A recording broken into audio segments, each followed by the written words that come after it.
Breaking news today. The Luhansk region, which is seized by Moscow, is bombed by Putin's soldiers by accident. The town of Luhansk in Ukraine, which is currently under the control of Vladimir Putin's forces, was bombed by a Russian warplane in an accident. The head of the region's government, Leonid Pasechnik, claimed that no injuries were caused by the high-explosive bomb that fell over Rubizn. This incident occurred just days after Moscow inadvertently dropped munitions over the Belgorod region village of Petropavlovka. Meanwhile, on Monday morning, Russia conducted a large-scale missile attack, targeting residential and industrial buildings, resulting in at least 4 civilian deaths.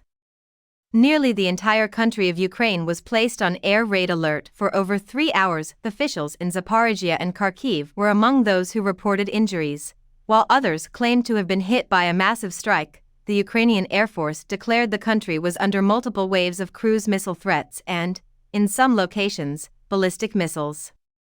This follows Mr. Putin's efforts to garner popular support in the run-up to the March presidential elections, during which the families of servicemen and women who lost their lives in the conflict in Ukraine attended Christmas Eve ceremonies. The town of Luhansk in Ukraine, which is currently under the control of Vladimir Putin's forces, was bombed by a Russian warplane in an accident. The head of the region's government, selected by Moscow, Leonid Pasechnik, claimed that no injuries were caused by the FAB-250 bomb that dropped over Rubizn. The bomb carries a high-explosive warhead. This happens shortly after Moscow inadvertently launched bombs on the Belgorod region settlement of Petropavlovka a few days ago. U.S. Embassy officials in Sarajevo said Monday that 2 F-16 fighter planes would fly over Bosnia in a show of solidarity with the country's territorial integrity in the face of secessionist activity by Serbs who are not in agreement with the Dayton Peace Accords of the 1990s. Bosnian Serbs prepare to celebrate their self-proclaimed statehood day, a holiday outlawed by the country's constitutional court as discriminatory. The U.S. Embassy in Sarajevo announced that the overflight would be carried out in conjunction with Bosnia's national armed forces in northern areas not under Serb control. The pro-Russian nationalist leader of the post-war Serb zone in Bosnia, Milorad Dodik, has long advocated for the region's secession and integration with Serbia, according to an embassy statement. Dodik has recently resumed his separatist rhetoric. The Dayton Accord, mediated by Washington, put an end to the Bosnian War of 1992 to 1995, which killed an estimated 100,000 and displaced 2 million more. A weak central authority and a federation shared by Croats and Bosniaks were established in Bosnia as a result of the treaty. The former was known as the Serb Republic, RS. The United States has stressed that the Bosnia-Herzegovina Constitution does not grant the right of secession, and it will take appropriate action in the event that this fundamental aspect of Dayton is attempted to be changed. The embassy announced further. The Independent is urging world leaders to increase pressure on Vladimir Putin to free opposition leader Alexei Navalny from prison, as fears about his health continue to mount. To learn more, go here. The Ukrainian Defense Ministry reports that a fighter pilot from the country, identified as Blue Helmet, who was 23 years old, has tragically lost his life while serving in the military, according to the Kyiv Independent. A young MiG-29 pilot named Vladislav Zalestovsky passed away on Friday. Zalestovsky was a member of the 114th Tactical Aviation Brigade in the Ukrainian Air Force. The mayor of Volodymyr Zelensky's city, Kryvyi Rih, reported that 15,000 households were without power and that local trams and trolleybuses were not working. This came amid a cold snap hitting Ukraine, which coincided with the wave of Russian strikes this morning. At least 4 missile strikes destroyed an industrial complex and an educational center in the eastern city of Kharkiv, according to Governor Ola Synhubov. Russia continued its assault on Ukraine on Monday morning with a volley of hypersonic and cruise missiles, reportedly killing 4 civilians and injuring at least 30. According to Western officials and analysts, Russia has been hoarding cruise missiles in anticipation of a winter bombardment plan that targets Kyiv's defense industry. This follows last year's winter assault of Ukraine's power grid. On Monday, Russia launched 51 missiles of different types and 8 Shahid drones into a densely populated area, targeting homes and a retail mall.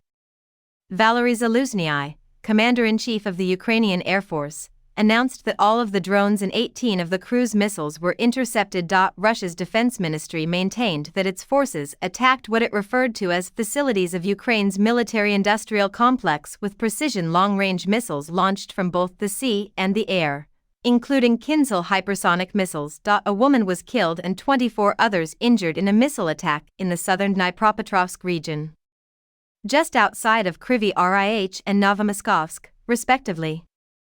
According to Serhiy Lysak, the regional governor, the attack in Kryvyi Rih damaged over 20 houses and a retail center. The second largest city in the country, Kharkiv, was struck by at least 4 missiles, according to Mayor Ihor Terekov.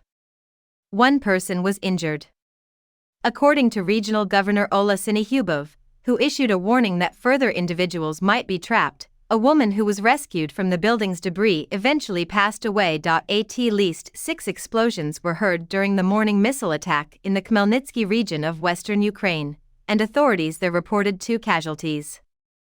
A missile strike on a residential district in Zaporizhia, a big city in the south of the country near the Dnipro River, injured 2 persons, according to regional governor Yuri Malashko. Meanwhile, Governor Alexander Prokudin reported that 2 persons were killed and 5 others injured in 131 artillery assaults carried out by Russian soldiers on the Kherson region. In his yearly message to ambassadors, Pope Francis addressed the crises in Gaza and Ukraine, stressing that the act of indiscriminately striking civilians constitutes a war crime. In a 45-minute presentation to envoys accredited by the Vatican, commonly referred to as Francis's State of the World speech, the 87-year-old Pope made his remarks. Francis argued that contemporary warfare frequently fails to differentiate between civilian and military goals, drawing a connection between the 2 major crises in the world today.